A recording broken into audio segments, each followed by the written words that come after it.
Welcome, friends, to this interview of our virtual summit. I am being joined by Dr. Alice Penn, coming to us from Cape Town, South Africa. I've had the great pleasure of interviewing Dr. Penn on my podcast, the Sync Your Life podcast, multiple times, actually. We've talked a lot about just how you can really find yourself, right? This idea of reaching your human potential. And those of you who know me, you know that personal growth is sort of my jam. I love it. I'm addicted to it. I'm a serial podcast listener. I'm somebody who, when I was exposed to personal growth and this idea of a personal growth plan, which was probably about 15 years ago, it completely changed my life. As much as I like reading fiction books on occasion, I'm just obsessed with reading more about myself, reading more about how I interact in the world, relationships, emotional intelligence, all of this kind of stuff just fascinates me. So when Dr. Penn and I crossed paths on the podcast, I felt like I could talk to her for hours. And I felt like we touched on some things, but because the podcast is so brief and we want to kind of get to the point, we had so much more to talk about. So I'm excited to have her back. I'm excited to have her here in the virtual summit to dive a little deeper. She's developed an awesome program that she's going to talk to you guys about as we go through this today. But through developing that program, she's established these sort of pillars, these things that she has seen time and time again to really help people kind of become unstuck and to find their full purpose. So without further ado, please help me welcome Dr. Penn to the virtual summit. We'll start off with just having you share with us, your story, how you got to doing what you're doing now. Give us all your background. Hi, Jenny. It's really great to be here. And I, like you, am also a bit of a self-development junkie. And so it's great that we connected over that. So as you said, I'm dialing in from Cape Town, South Africa, and that's actually where I was born.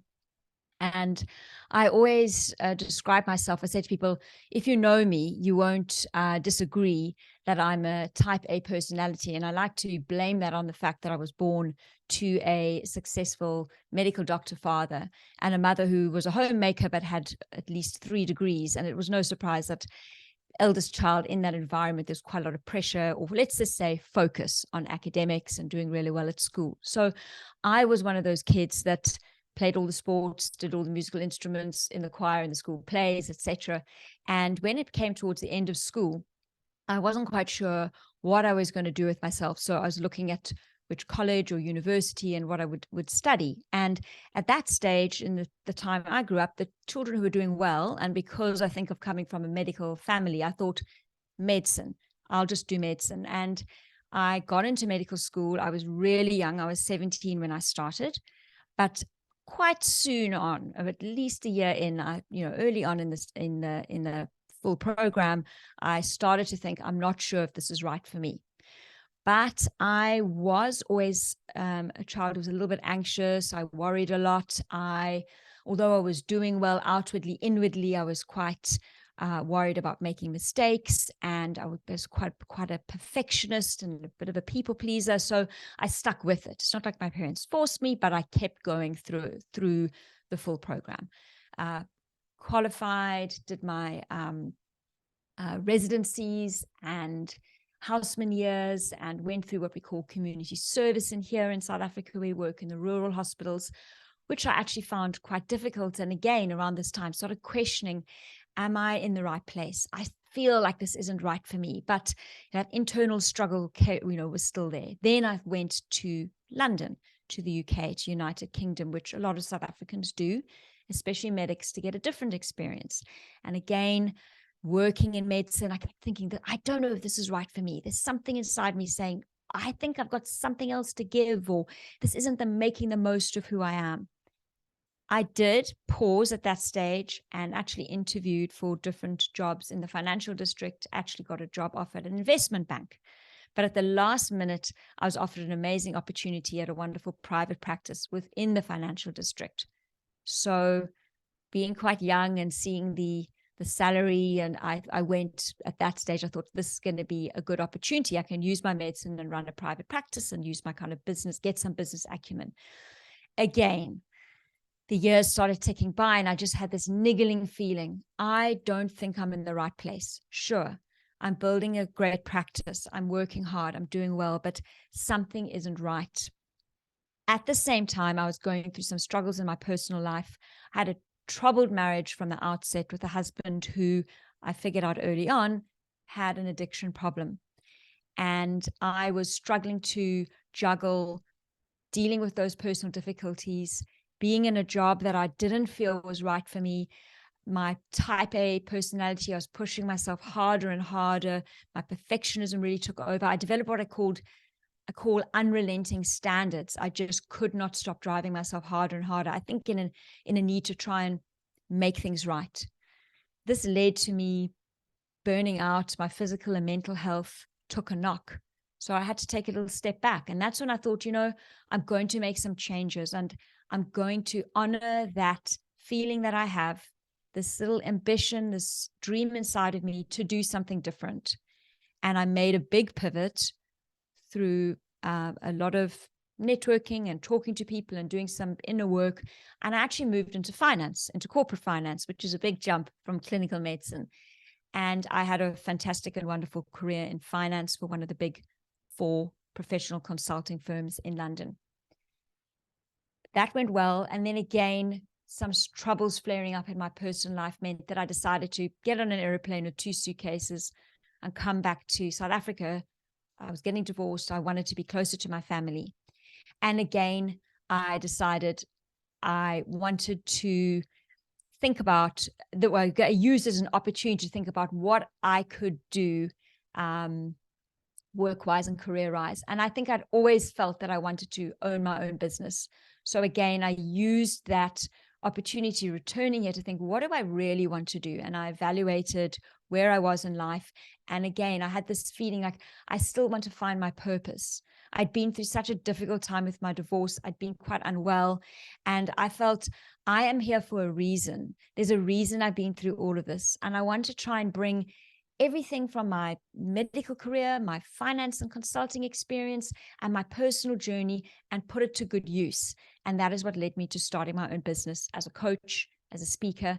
And what I'm doing now is really helping people figure out what path is right for them in their professional life.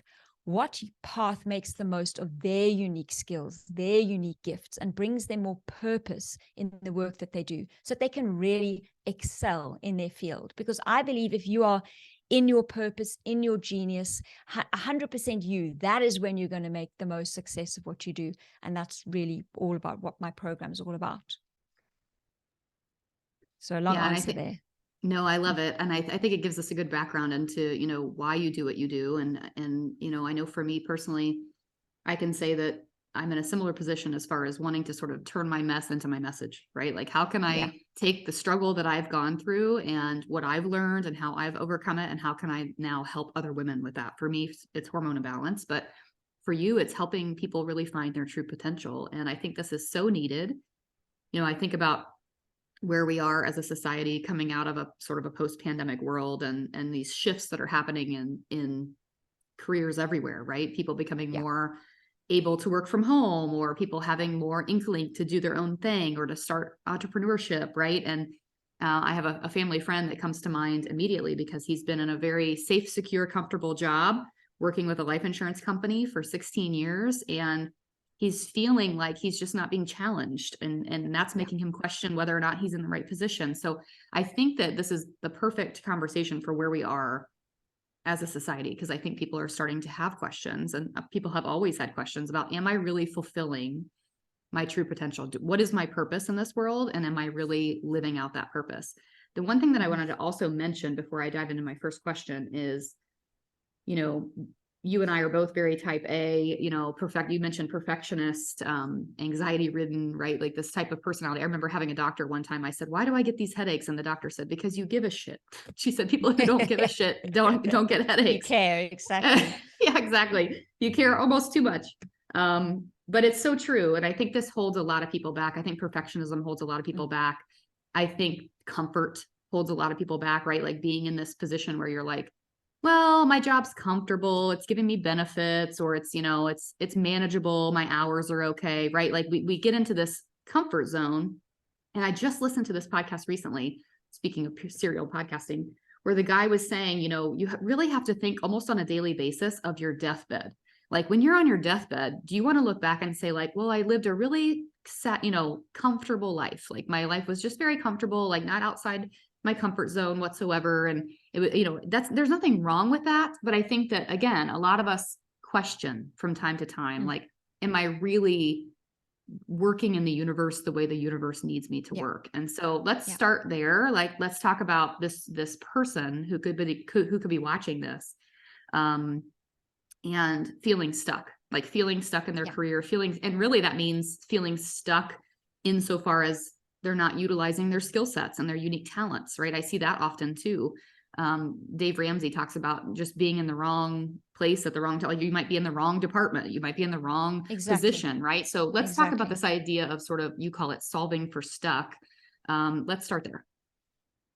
Yeah, so you've already touched on a few of the underlying causes that I see so often, and on my own experience, for why people get stuck in the first place. I mean, you're stuck because for whatever reason, you're not making the change that you inside you feel that you need to do. So most people, when I meet them, they say they're stuck. And it's not because they are happy with where they're at. It's because they want to make some sort of change, but perhaps they don't know what the change should be. So there's that lack of clarity, and that makes them a little bit frightened. And then also they don't know how to. So one of the things that I love to do is the solving for stuck idea. And I think it comes back to my medical practitioner days. I like to find out exactly what it is that's holding people back in the first place. So there's no point coming to me and saying, Alice, what should I do with my career? Should I quit? Should I start a business? What should I be doing? They say, look, let's figure out why you're stuck in the first place. So I talk about the 6 S's of stuck. And one of the ones that you already mentioned is around perfectionism, but I call it supreme standards. So what's one of the S's? And I personally have experienced that when you are so worried about making a mistake or failing or needing for things to be perfect, you will struggle to take action. So that's certainly been the case for me. So I see that quite often, especially I do find with women. I think there's this fear that I need to be perfect. I need to get things right. There's a lot of pressure on me. What happens if I'm actually make a big mess of this and fail? So I think that that's a big one holding people back. And the other thing that you also mentioned is the comfort. So I call this the S of serves. How is staying stuck benefiting you? I find this a question that it makes you uncomfortable just asking it, because you have to face yourself in the mirror and say, how is staying in this position benefiting me? Is it a financial benefit? Is it going to cause less friction in my relationships? What is it that's what are you benefiting from staying stuck? And then there are other things that I look at. And one of the big things we do a really deep dive on is self-limiting beliefs. This, I think, is what is underlying most people's challenge in taking that big leap of faith to step into who they really are. So self-limiting beliefs, I always say it's something that you believe about yourself or perhaps about the world that is actually false. So an ingrained belief. And usually it can be boiled right down to, I think I'm not good enough. I'm deeply flawed. There's something wrong with me. Or people have false beliefs about the world, like I need to be a certain way if I'm going to be an entrepreneur, or it's too late for me to change my career, or I'm too young to change my career. People use age and all sorts of these factors that can be self-limiting beliefs. So that is where I do a lot of work with my clients. And then another one that I thought I'd mention, there's 6 of them, but just to not go through all of them now, but one that I think especially women can struggle with is what I call the scam of success. So here you are, you're in a certain position in your role in your work. You say yes to everything. You get really good at doing this thing. You become the go-to person for this thing. Everybody's putting demands on you. You say yes all the time. And then 2 things can happen. Either paradoxically, you start to burn out and you start to fail at this thing that you've become so good at, the thing that you're successful at. So that's the kind of paradox part of it. Or you're also so fatigued and burnt out doing this thing that you don't really want to be doing, that you have absolutely no time and no bandwidth to start to work on yourself and make the changes that you need to. And I feel that is such a huge problem, especially for our ladies and women in the audience. So that's where we have to work about how to prioritize and how to actually make boundaries and decide, when am I going to start living my own life? When am I going to be, as I say, when will you be the CEO of your organization called your life? When will you step into that role? So yeah, that's where I tend to start with my clients. Yeah, so good. So good. They have this thing out there called like the major regrets of the dying. And one of the major regrets of the dying, right, is not living a life true to who they were, like people pleasing. And I heard this, Gary Vaynerchuk was talking about this recently, this idea that too many, whatever you fill in the blank, millennials, whatever you want to say, too many people of this generation are trying to live up to the standards that maybe their parents have set for them, as opposed to really understanding their uniqueness. And this is something that, I've mentioned before on my show and in other places. But for me, I wish someone would have told me early on, even as a teenager, that my career didn't have to be something that was a category to fit into. It didn't have to be, okay, well, this is what you're good at, so this is what you need to do. Exactly. Right. I was a good writer. But everybody would be like, well, it's really hard to get published, right? This was like in the 90s, right? It's really hard to get published, so you should just work in book publishing. And so it was like, oh, okay, well, because I'm a good writer, this is the track that I follow, right? But then you look back and you think, I didn't actually make the shift into my now career, even this remotely on this path that I'm on, until my late 20s. Like I literally spent the first 7 years of my career life in a job that I didn't hate, but I didn't love. And it was just, like I said before, it was comfortable, because I thought I was like staying true to my skill sets, when in reality, what I wish someone would have told me is that you can take your unique skill sets and what you're good at, and you can apply that in a lot of different ways and in a lot of different areas. If you had told me 15, 20 years ago that I would be in health and fitness, I'd be like, what? I was not a star athlete. I played sports, but I was not a star athlete. Like I was the brown ribbon track runner, on the team. Like I was the girl that just had to finish the 2 mile for the team to win. And I wasn't an athlete, right? But what I did was I was able to apply my communication ability and my ability to distill down information into stories, my storytelling ability, the way that I could write or speak, or all these things I could apply to health and wellness, and I could help women on that journey. So again, it's kind of coming back to this idea that I do think that sometimes we're sort of tracked into career opportunities. I mean, you think about job fairs, you think about how kids come out of university and it's the first thing that they're introduced to is, well, here's all the different places you can work or who you can work for, right? So this is something that's interesting because someone asked me this question recently as sort of a side tangent. I have a 6-year-old, and when you ask my 6-year-old what she wants to do, like if you say, what do you want to be when you grow up? She says, I want to be a YouTube star. So I mean, I don't have a YouTube, I'm not a YouTube star by any means, but I do have a little bit of a public persona, right? A little bit of like social media presence. And so we started thinking about that. Okay, well, what would your YouTube channel be? What would you want to talk about? How would you want to help people, right? And what I love about that is that it's helping her think outside the box. It's helping her think about the fact that like there's a million different things that you can do. It doesn't have to be a doctor, be a lawyer, be a whatever. And so I love the way you break that down. I made some notes for myself. The Supreme Standards totally resonates with me as a perfectionist, but the scam of success is something that I also want to just mention briefly, because I know for myself included, when I started my network marketing business, which I never dreamed would become a business truly for myself and my family, it was more of a hobby when I started. I dealt with this sort of fear of success. I started to get a taste of what it would look like to kind of keep reaching the next level in that organization, in that business. And it scared me because I thought, well, but I also want children. So how will that work in? Like, how will I be able to manage a business if I'm taking care of children? And, like all these different questions started coming into play, and it, it shifts your whole reality when you, especially as you said, as women, when we think about our whole life as a whole, right? And women wear many different hats. So we're oftentimes the caretaker of the family. We're the person in charge of dinner on the table. We're the person in charge of all of that. And so it can become very stressful to be a person who is sort of heading in this direction of success. Like you feel like, I know for me, is like you feel like you finally hit your stride. You're living in that uniqueness, and you're finally finding out who you are and who you're wanting to serve. And then there's this whole new element that can be brought about by things like a family or a move or a change in your life.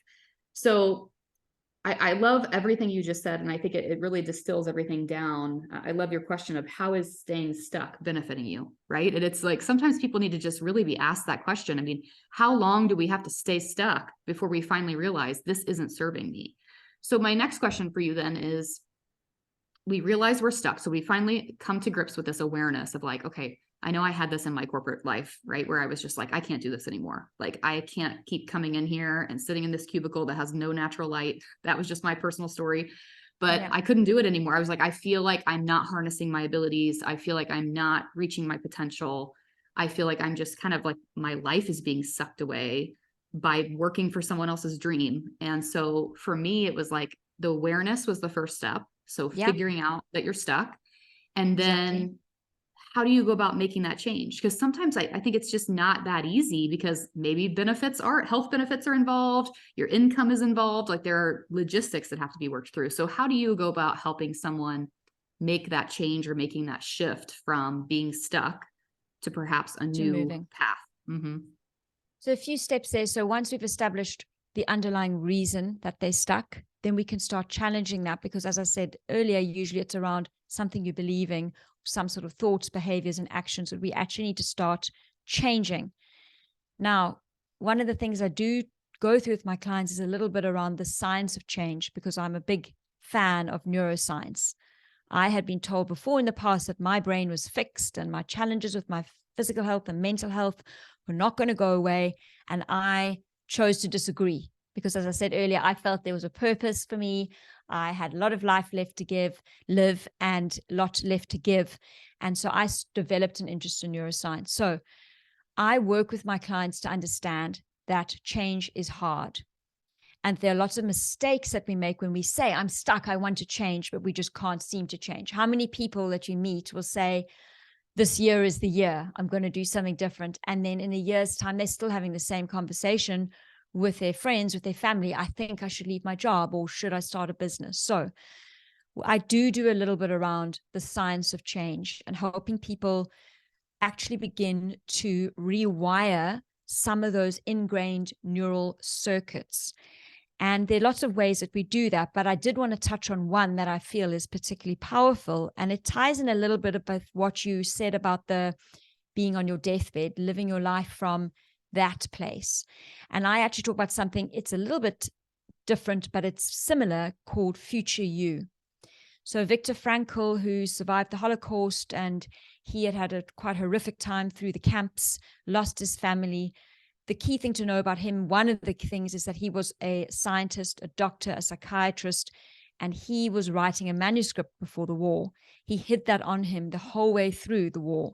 The Nazi guards, just towards the end, found it and destroyed it. He'd already lost everybody he'd loved.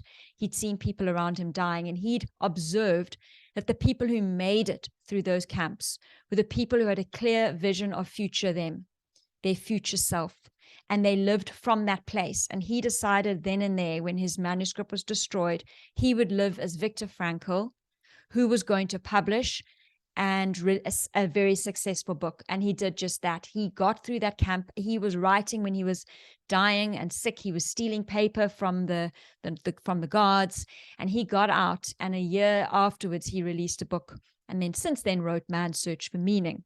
Now, even the modern day philosophers, self-help books, psychologists, anyone that you are reading, Ben Hardy, James Clear, they all talk about having a clear vision of your future self. So what I try and get people to do is to start thinking about, not thinking about from where you are now, but from where you want to be. So what does future you look like? What's your life like? Who are you with? What is your work? What do you feel like? And make your decisions every day, and wake up and make your decisions as, what would future you do? Because if you keep doing what you're doing now, you're not going to change. So you have to make that conscious shift. Consciously, you've become aware that you're stuck, and you now know that you have to change the way you think and feel, and therefore act. So if you have a clear vision of future you, you can say every day, everything I'm doing is either a vote for or against my future self. How am I voting? What am I doing? This is the way that we lay down new habits, new behaviors. We make decisions about, should I say yes to that project or should I say no? So that's one of the powerful, and it's based in neuroscience. It's around neuroplasticity. So there are lots of tips and tricks that I can work with people around visualization, which is such a powerful thing and is proven in the neuroscience to be helpful to start shifting and changing behaviors. And once we work through the science of change, we can then start saying, okay, where are you in your genius? And I bring that together with, what do you really want from your life? And that's how we start figuring out what path they should get on. Yeah, it reminds me of this quote that I think John Maxwell says. He says, aging is inevitable, but growth is optional. And everything that you just said Exactly. requires one thing: intentionality, right? And so when I think about, I've read James Clear's books, I've read Charles Duhigg and The Power of Habit, right? These different options that are out there in the world to teach us how to reframe our brain and how to, or I should say, retrain our brain into doing better habits to bring us to the person that we want to be. But without intentionality, none of that happens. I can think about so many different goals in my life, whether it's career or personal, that didn't happen because I didn't set out the intentionality. This is, at the time of this recording, we're at the start of a new year, and this is prime time for people to set what we call resolutions, right? I'm a huge non-fan of resolutions because resolutions almost never happen.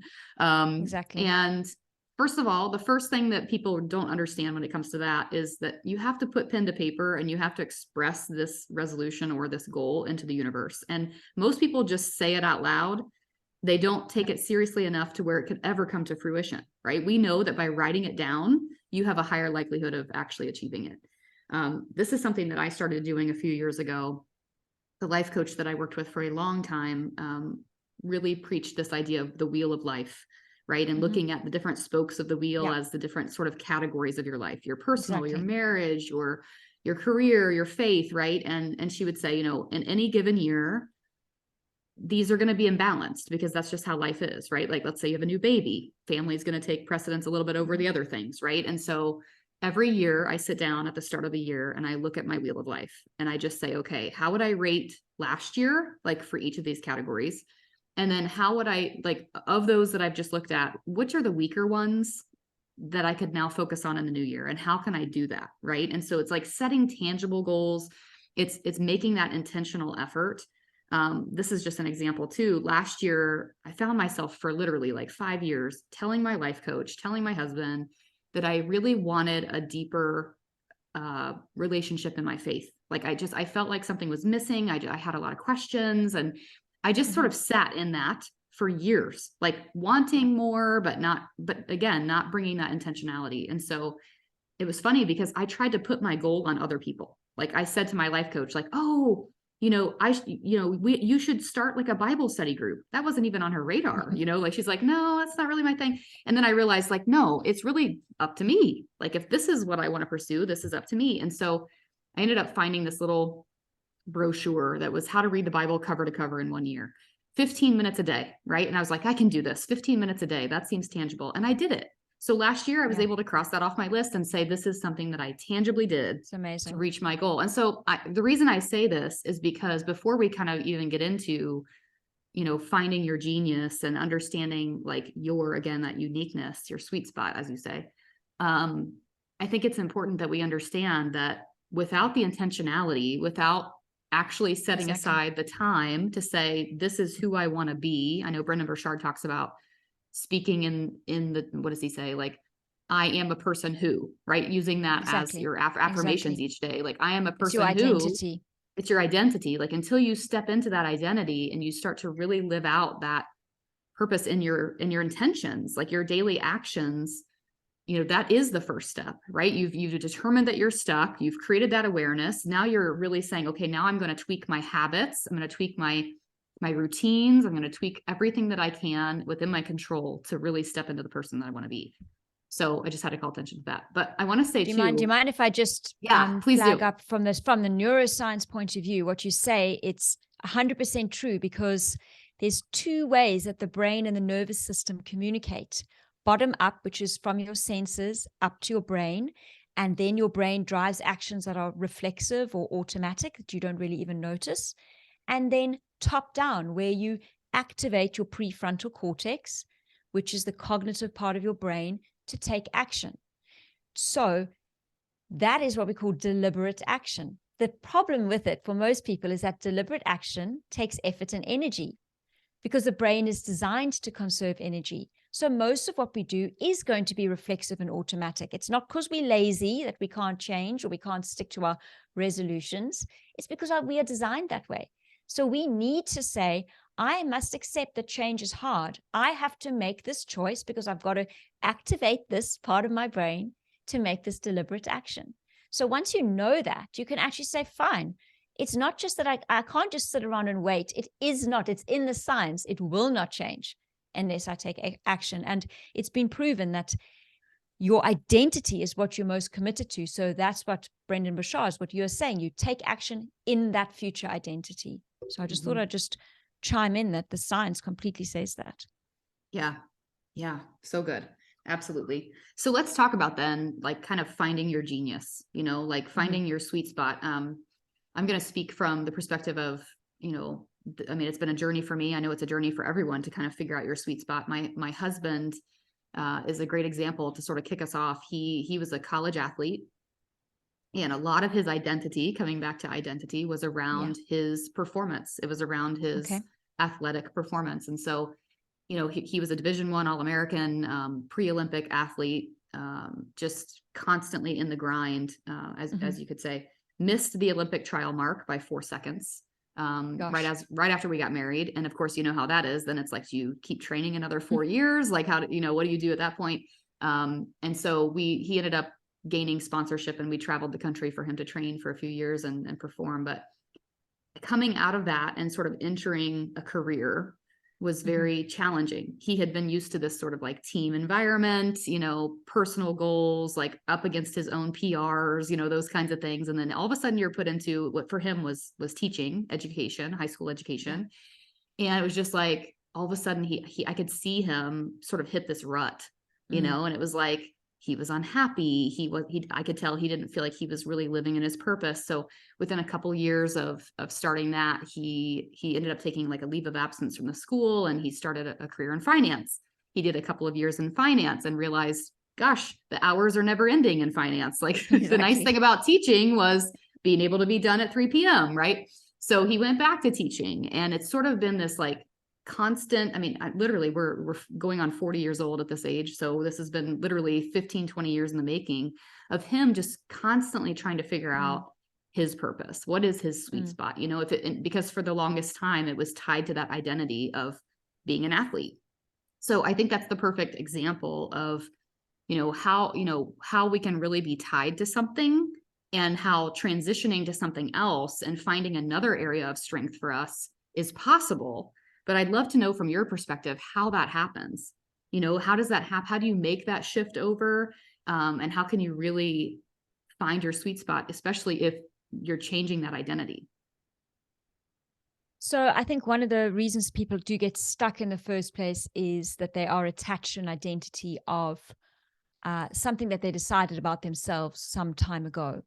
So I think perhaps in the example you're giving with your husband, he was still attached to that identity. So perhaps he hadn't quite let go of that and figured out yet what his other unique skills and gifts were that he could bring to his new role. So I guess it's about making sure that in your work, and this goes back to what you said earlier, that we all have almost a different solution to this. Some people are in the right organization. It's just that their role maybe needs to be tweaked, or they need to sidestep. Or so, for example, at the firm that I was at, you could be like I was on the deals team and client facing, but perhaps there was an internal role that was more suitable. So you could stay in your organization, do something different. My advice is always to figure out first, do the deep work first before you make the move, so that you can try and select something that puts you most of the time in your sweet spot. So I think there are mistakes that people make when they're trying to figure out what their sweet spot is. One of them, I use the acronym BU, but the E from BU is something you touched on, which is around education and experience, thinking I can only do something where I have specific training. where I have specific experience. That just isn't true, as you've seen. I mean, I'm an example. I went from medicine to finance to entrepreneur. I didn't get a whole new finance degree. I just went over and did it. So I think that's something that people can try and let go of. You don't need to have specific, it can help, but you don't have to. I think the B from BU is blind. I think people are blind to what others are seeing in them. So I'm sure you have, for example, looked at your husband and thought about very many amazing skills and gifts that he has that lies outside of purely sporting prowess. So, but often the person themselves can't see it and they need help to get there. Then the Y from BU is yearn. People are looking to be like other people. They are not using the people that they admire necessarily as a mentor, as inspiration. They are saying, I want to be exactly like that person. So when I teach this work to my coaching clients, I tell the story of Oprah Winfrey, and I tell it without actually saying who it is, first of all, but she was desperate to be like Barbara Walters, the late Barbara Walters. She wanted to be a news anchor, and she was criticized a lot for her way she was too emotional. She went off the teleprompter, and they didn't like many of the things she was doing. She went to a daytime talk show. She felt it was a demotion, and she discovered quickly that she had all the signs from the universe telling her, this is right for you. Everything that was wrong in the role before is perfect for you here. And we all know what she went on to do. So I think just desperately pinning your identity on someone else and emulating them is not the way to go. Finally, this last two is outdated and undervalued. So the O from BU, outdated. You are basing where you think you're in your genius and your flow on ideals or ideas about yourself from a long time ago. This is similar to what we were saying in your husband's story. And undervalue, you don't see your own uniqueness, your superpower. So that's where we start to work with my clients. We've got lots of different exercises and things we do to try and uncover it. And the other thing that I see a lot of is people really focusing on getting very anxious about, I don't know my purpose. What's my passion? You know, especially if you've been doing the same thing for a long time, you've not stopped and asked yourself for a while, what do you enjoy? I don't know how you are, Jenny, but as a type A perfectionist person, it was never in my mind, am I enjoying this? What am I passionate about? I was like, that's not how good girls do. Good girls get good grades and they get on with it. So yeah, this is just the starting point on how I would work with somebody to start to figure out where they would be in their superpower. Yeah, that's rings true for my story too. I mean, I worked almost 7 years in book publishing and I was good at my job. And so because I was good at it, you know, I stayed. And it wasn't until, I mean, my husband has been such a voice of reason for me in so many different ways over the years, but you know, he started to pick up on sort of this, I don't know, this sort of comfort level that I was living in, right? Of just like, he's like, oh, you know, he even pushed me, like, have you pushed them to give you some more training? Like, you know, how can they help you get to the next level? And I would always say, oh, you know, I bring that up at my annual review and they always just kind of push it aside. And he would bring up comments like, I feel like you're being undervalued. You know, you use the word undervalued, like, and sometimes you don't see the undervaluing because you're like, well, I'm really good at what I do, you know? And so you think like, well, because I'm good at it, this is what I'm meant to do. And then you slowly start to realize that it's sort of this pot of soup. Like there's so many different things that have to really be at play for you to really be living in your purpose. You have to be valued. If you're not valued in your current career, it doesn't mean that it's the wrong career. It could just be the wrong place. You could be in the wrong place at the right time, right? With the wrong people. I had that experience too, where I felt like if I left tomorrow, I would just be replaced and no one would even say goodbye. You know, that's how I started to feel in my corporate job. So I think I was just listening to a Jenna Kutcher podcast recently where she talked about, I think it was called, Is Entrepreneurship for Me? And it was about, you know, what really, like, how do people determine whether or not entrepreneurship is the route to go, or, you know, working in a corporation or working, you know, with other people or, you know, outside of that is the right call. And so I loved her perspective because she talked about how both are needed, right? And And I just think it's so important to realize that like there is a whole world out there of opportunity when it comes to figuring out what you can do. I mean, if I say this all the time, kind of coming back to that YouTube star story, you know, there are the number one earning YouTube account last year was a 9-year-old boy that has literally 100 million views on his YouTube channel. He's earning things through sponsor. He's always doing his unboxing toys on YouTube. Yes, you know, like there is a world of opportunity when it comes to how you can earn an income and how you can feed your family and how you can really be, you know, I think that's a lot of times that is the fear for people is the income side. You know, like I think we're trained, at least in the US, we're trained with this idea that you get a job that has a good income, that has health benefits, and this is what you do.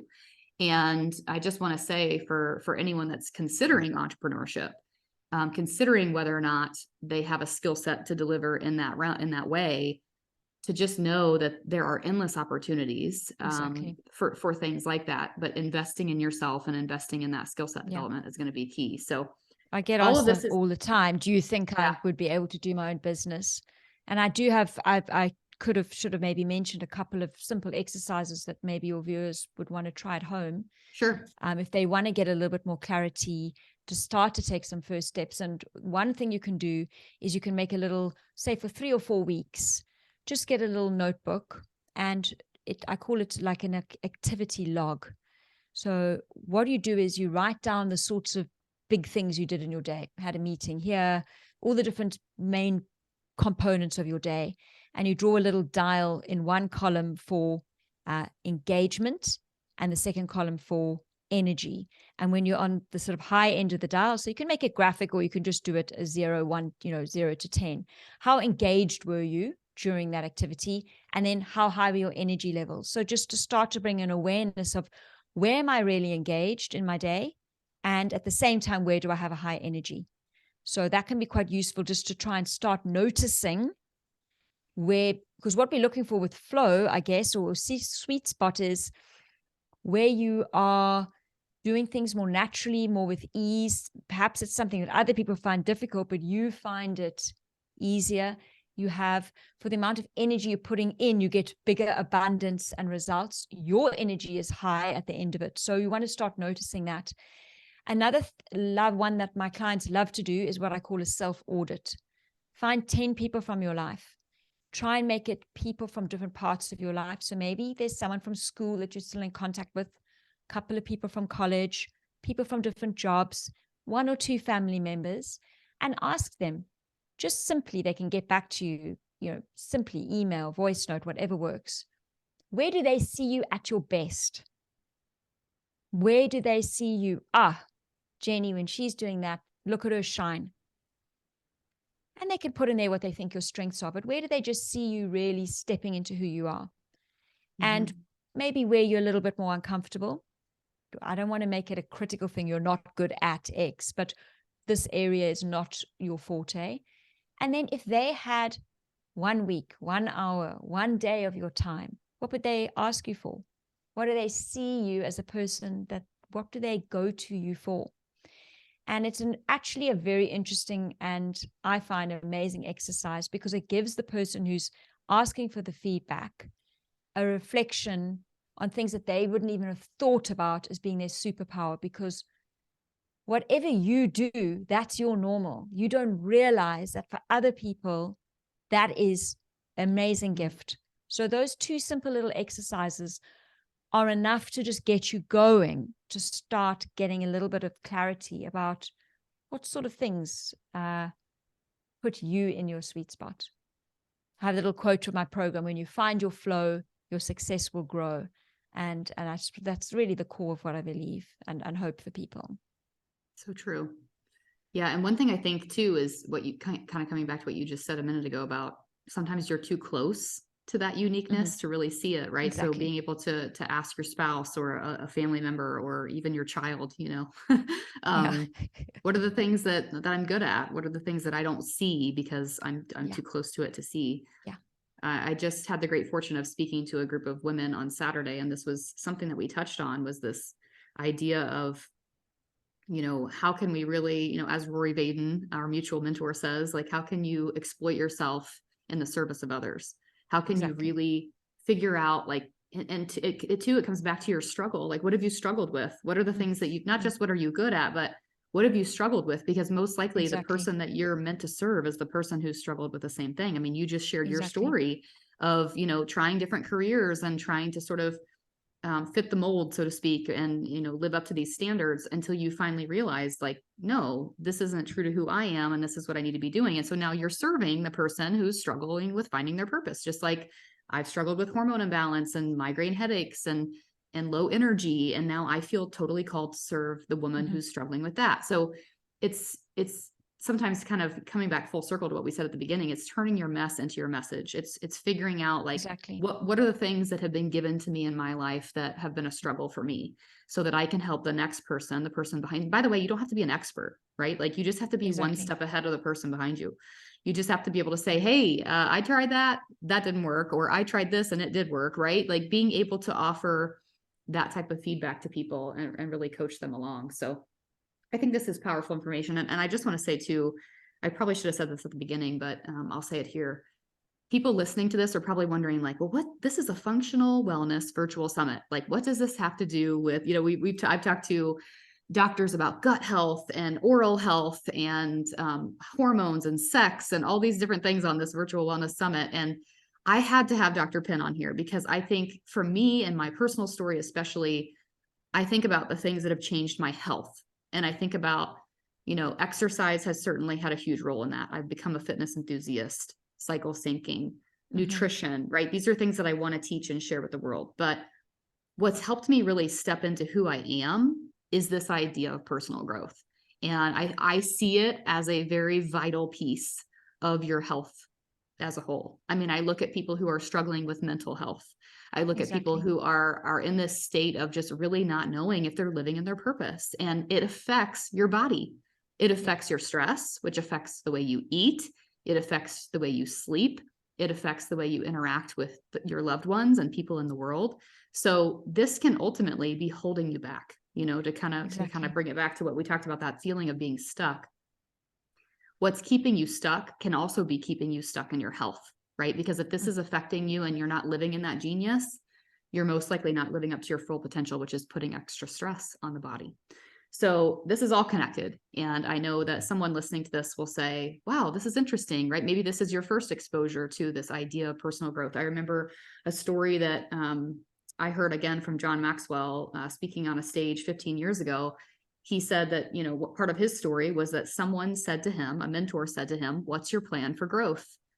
And he said no one had ever asked him that before. He was like, well, what do you mean? And it kind of, again, it's like this aging is inevitable, but growth is optional.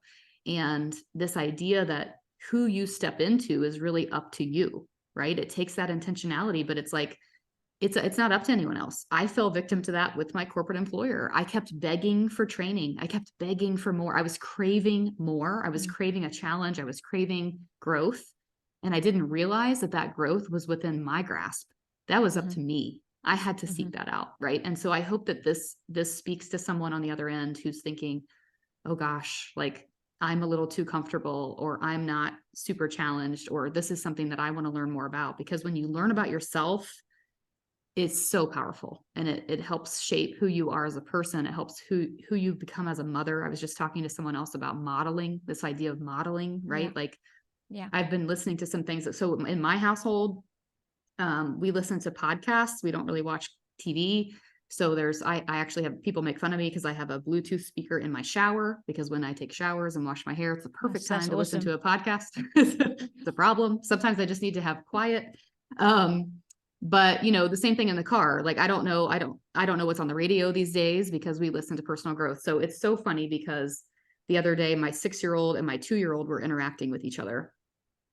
And I forget, the 2-year-old is entering like prime big emotion age, right? Like she's getting these big feelings and she doesn't know how to communicate them because she's only 2. So she's only speaking in like 3-word sentences. And she was having a tantrum. Essentially, she was upset about something. And my 6-year-old like kneels down and she grabs her by the hands and she goes, Sutton, you can do hard things. She's like, we can do hard things. And I thought, Gosh, that's like amazing. she's heard something at some point, right? Exactly. Like because Wow. of what mommy's listening to. So it's such a powerful thing. And this whole virtual summit, we talk about how to eat healthy, how to reduce inflammation, how to understand the liver and detoxifying the body. And it is so much about the body, but the mind is part of that body, and bringing the It's mind body completely linked. together is completely linked. Absolutely. Yeah. So I mean, before we wrap everything up that goes on in our brain impacts our mind, impacts our body, and vice versa. So it does fit together, because you need to have a healthy body to make the personal development and to manage your mind and change your life, and vice versa. So I appreciate you bringing me on to help tie it all together.